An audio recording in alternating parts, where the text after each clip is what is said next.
ની જો વાત કરી તો ઇન્સ્યુલિન જે વ્યક્તિ ડાયાબિટીસથી પીડાતો હોય તો એને શું આખી જિંદગી ઇન્સ્યુલિનના ઇન્જેક્શન લેવા પડતા હોય છે?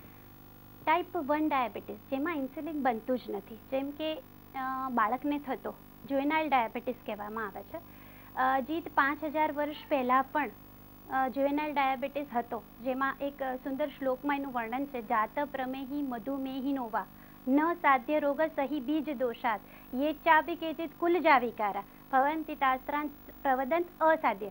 એટલે કે જાત પ્રમેહી, જે બાળક જન્મે છે એ પ્રમેહની સાથે જન્મે છે. મધુમેહિનોવા, એ મધુમેહમાં રૂપાંતર થાય છે. અને એ ન સાધ્ય રોગ સહી બીજ દોષાત, બીજ દોષ એટલે કે જેનેટિકલ, જે બીજ દોષથી ઉત્પન્ન થતો, જે જીન્સના જેનેટિકલ ખામીના કારણે ઉત્પન્ન થતો રોગ હોવાથી તે અસાધ્ય છે. અસાધ્ય છે મતલબ એ જમાનામાં ઇન્સ્યુલિનની એવી શોધ ન હતી થઈ, એટલે એ અસાધ્ય એ રીતે કીધો કે તમે એને સાધી શકતા નથી, પરંતુ હવે ઇન્સ્યુલિનના ઇન્જેક્શનના ફોર્મમાં તમે એને બહારથી ઇન્સ્યુલિન આપી શકો છો. એટલે આવા જે ટાઈપના જે જુવેનાઇલ ડાયાબિટીસ છે, અથવા તો જેમાં ઇન્સ્યુલિન બનતું જ નથી, જે જેના